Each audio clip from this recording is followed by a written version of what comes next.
This story is a work of fiction. It has no relation to actual persons, organizations, or events. Smash that like button and hit subscribe.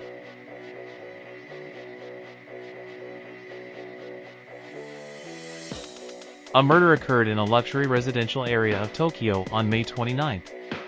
The victim, Kengo Kosaka, 45, who ran several cram schools, was found by his sister lying in a pool of blood in the living room of his condominium.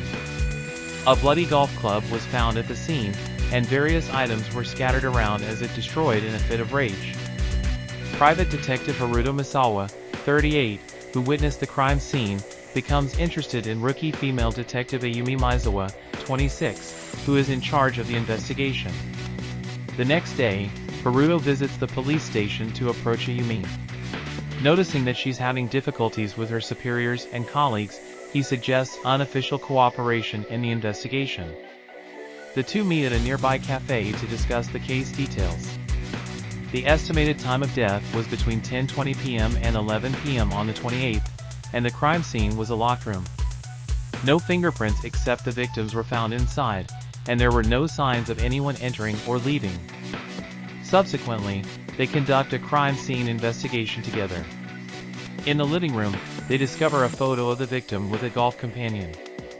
The kitchen contained a large collection of alcoholic beverages, revealing the victim was a heavy drinker. During the bedroom search, they find numerous secretly taken photographs of young women. These photos were seized as crucial evidence. With both the motive and the perpetrator still unknown, the two exchange contact information before parting ways, Ayumi returning to the police station and Haruto to his detective agency. Chapter 3: Three Suspects. The following afternoon, Haruto Misawa was at his detective agency when his phone rang. Hello, this is Haruto Misawa Detective Agency. When Haruto answered, a familiar woman's voice came through. Hello, this is Misawa. Ah, Ayumi, right? What's up? Haruto responded hurriedly. There's something I need to discuss with you. Discuss something? With me? Haruto asked in an exaggeratedly surprised tone, knowing full well what was coming. You already know why I'm calling. Yes. I checked the database regarding the photos we found yesterday. It turns out there was a stalking case involving the woman in the photos. Her name is Kyoka Tashiro, 29 years old. She works as an office lady in Tokyo. Haruto let out a long, thoughtful hum. It seems that this woman had been harassed by Kengo Kosaka, the victim. He had approached her multiple times at a bar, and though she repeatedly turned him down, he apparently used a private investigator to find out where she lived, leading to her being stalked. Ayumi continued to explain the situation calmly. I see. So, Ms. Tashiro had a motive to kill Kosaka, didn't she? Exactly. So, I was thinking of going to talk to her. What do you think, Mr. Misawa? Understood. I'll get ready right away. Let's meet in front of the police station in 30 minutes. After hanging up, Haruto quickly prepared himself and left the office. 30 minutes later, as promised, he met Ayumi in front of the police station. Together, they headed to the company where the stalking victim, Kyoka Tashiro, worked. The two explained the situation to the receptionist and asked to see Kyoka. After a short wait, Kyoka appeared, and the three of them headed to a nearby cafe to talk. Ayumi got straight to the point, with Haruto sitting beside her, listening intently to the conversation. So, about 2 months ago, when you were drinking with a female friend in Shinjuku, this man suddenly approached you? You turned him down, but even after you left the bar, he continued to follow you and persistently harass you? Ayumi asked carefully, trying to gather the details. Yes, that's right. It was terrifying. My friend and I ended up running to the nearest police box, and thankfully, we managed to get through it safely. Kyoka, trembling, responded. After that, the stalker, Mr. Kosaka, came to your house without you ever giving him your contact information? Haruto also threw in a question. Yes, it's unbelievable. I even consulted the police about it. Kyoka covered her face with her hands. Did you know that the stalker, Kengo Kosaka, has passed away? Haruto asked, voicing the question that had been on his mind. What? He passed away? I hadn't noticed since he stopped harassing me. I don't really watch TV, so I didn't know. I see, but it's true that more people don't watch TV these days. And when it comes to a murder case involving an ordinary person rather than a celebrity, they probably won't make a big deal about it on TV news. Haruto said, nodding in agreement. Yes, so he's really dead? I hate to say this, but I feel relieved. Kyoka admitted, her face showing genuine relief. Haruto carefully observed her reaction and chose his words cautiously. Let me just confirm again, Ms. Tashiro. You were being stalked by a man named Kengo Kosaka. He even showed up near your home, leading you to consult with the police. Is that correct? Yes. Well, he didn't actually come to my door, but when I went out onto the balcony to bring in my laundry, I saw him standing on the road. I rushed back inside, too scared to even look out again, fearing he'd ring the doorbell. He never did, but I couldn't sleep at all that night. Kyoka said, shrinking into herself as she spoke. After that, I talked to a friend, and she urged me to go to the police. She even went with me, and I reported the stalking. The police promised to increase patrols around my house, so I felt a bit safer. Kyoka continued, biting her lip in frustration. Although he stopped coming to my home, he began showing up at my workplace almost every evening. My colleagues started looking at me strangely. It was really distressing. That must have been terrifying. By the way, Ms. Tashiro, where were you and what were you doing on the night of May 28th between 10 and 11 p.m.? Kyoka checked her schedule on her smartphone. That night, I was out with a friend at a bar in Kagurazaka from about 9 to 11:30 p.m. I talked to the bartender, so he probably remembers me. I see. Haruto said, exchanging a glance with Ayumi. Thank you for taking the time to speak with us. We'll be on our way now. Haruto said, standing up to leave. Ayumi bowed to Kyoka and left the cafe. Haruto followed suit. Once Kyoka was out of sight, Haruto spoke to Ayumi. Tashiro Kyoka-san is not the culprit. Ayumi stopped in her tracks, surprised. Haruto continued. By chance, oh, and I really mean it wasn't on purpose, okay? I happened to glimpse what was written in their scheduling app, and sure enough, there was the name of a bar and what looked like friends' names listed under May 28th. But couldn't she have entered it as an alibi in advance? No. Kyoka-san just found out about Kosaka Kengo-san's death. There's no way she could have prepared an alibi. And when she heard about his death, the look of relief on her face didn't seem like acting at all. Haruto declared confidently. That's true. I'll head back to the station and verify Tashiro-san's alibi. With that, they parted ways. When Haruto returned to his apartment, he followed his usual routine of cracking open a can of beer. Then, he powered up his computer. The Kosaka case was mentioned on the news sites, but it didn't seem to be drawing much attention. It made sense that Tashiro Kyoka hadn't noticed.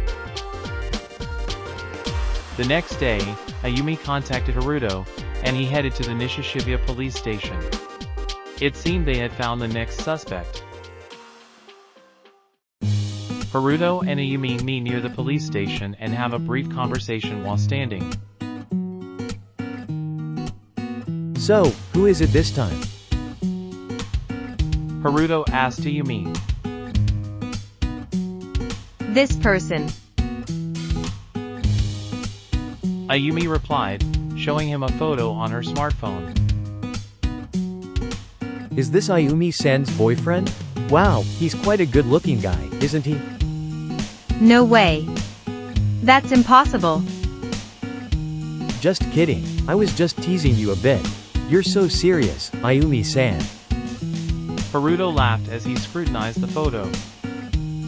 This is the second suspect, right? Yes, Kanzaki Mitsuo-san. Alright, tell me more about the second suspect. Ayumi took out her notebook and read from her notes. Kanzaki-san works at Arai Tokyo Bank's Nishishibuya branch. His position is branch manager, it seems. He was in charge of the loan for the cram school Kusaka-san ran, and it looks like they had several private interactions, including drinking parties and golf outings. I see. So, was there some kind of trouble between Kanzaki-san and Kosaka-san?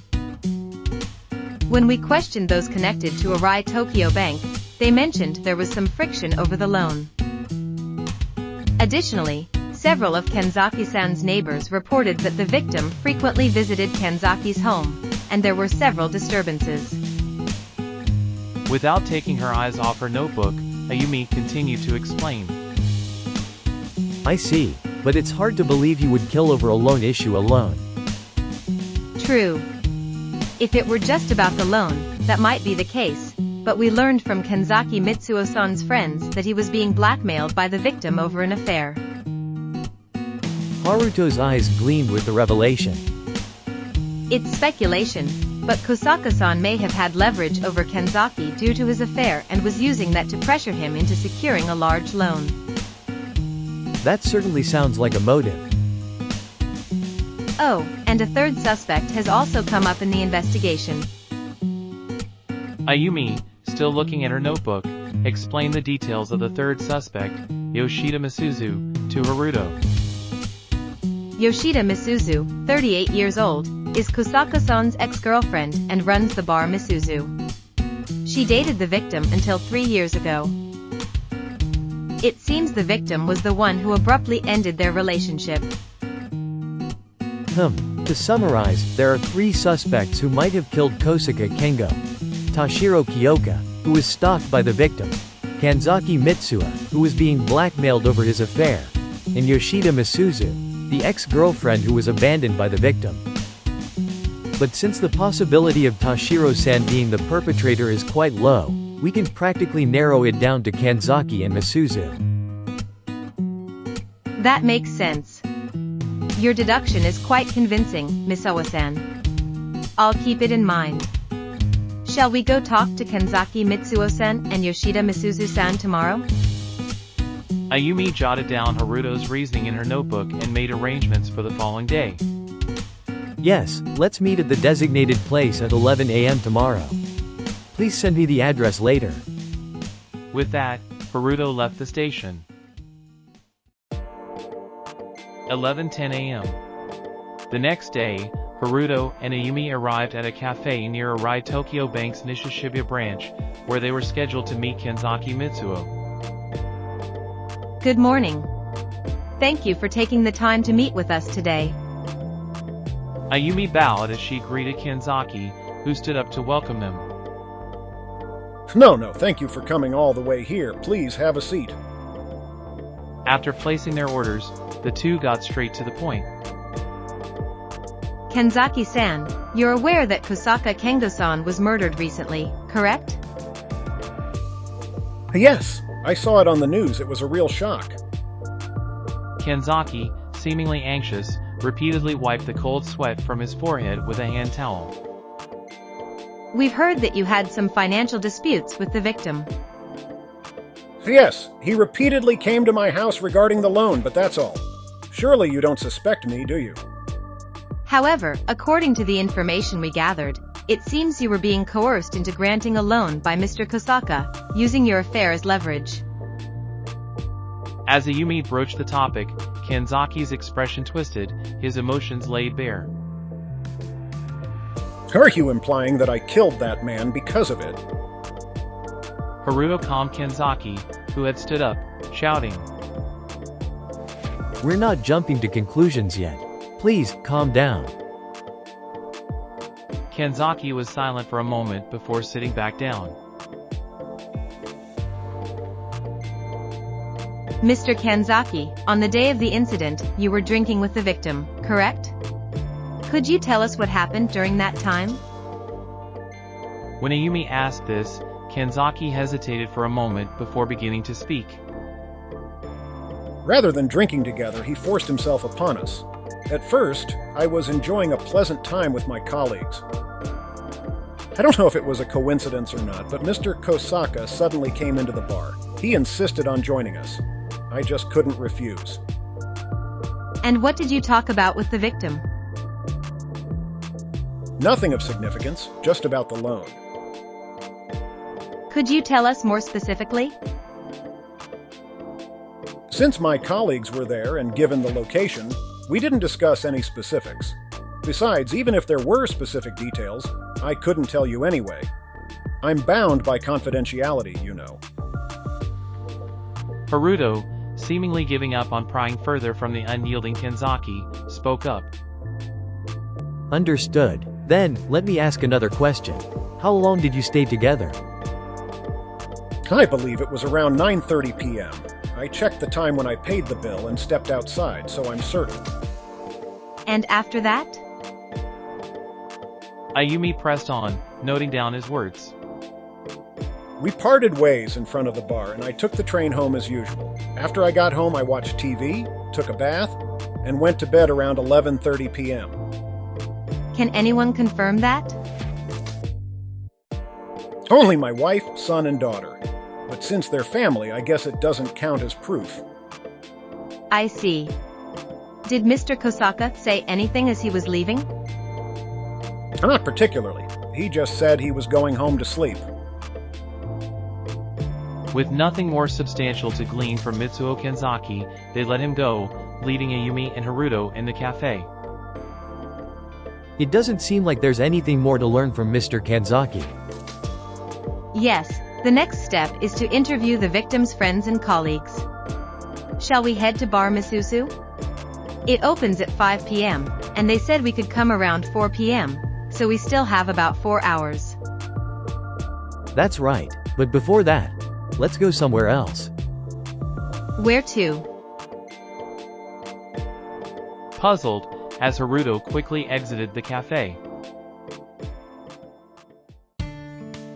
A few minutes later, Ayumi found herself standing in front of Kengo Kosaka's apartment building. Isn't this the victim's apartment? We've already been here, haven't we? Yes, we've seen Mr. Kosaka's apartment, but there's still somewhere we haven't checked. Where would that be? Hey, Misawa, where are you going? Where? The management office, of course.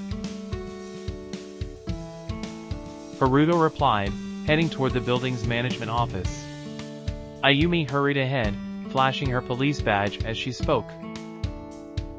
Excuse me. We're with the police. We need to check something. Oh, the police? How can I help you? The manager asked. Haruto leaned in from the side. We'd like to verify people entering and leaving this apartment building. Do you have security camera footage from May 28th and 29th of last week? Yes, we have the footage. Is the main entrance the only way in and out? No, there's a back entrance as well, though we don't have cameras there. I see, no cameras at the back entrance. Haruto sighed, disappointed. Reluctantly, the two of them began carefully reviewing the security camera footage. Unsurprisingly, none of the three suspects or any suspicious individuals appeared on the footage. We can assume the perpetrator used the back entrance. According to the manager, it's mainly used by service personnel, and the residents rarely use it. Which makes it all the more convenient for the culprit, especially since it was at night. Haruto said, smiling slightly as if something had clicked for him. Ayumi looked at him curiously, wondering what he had figured out. Continue to Chapter 4. Stay tuned for what lies ahead. Smash that like button and hit subscribe.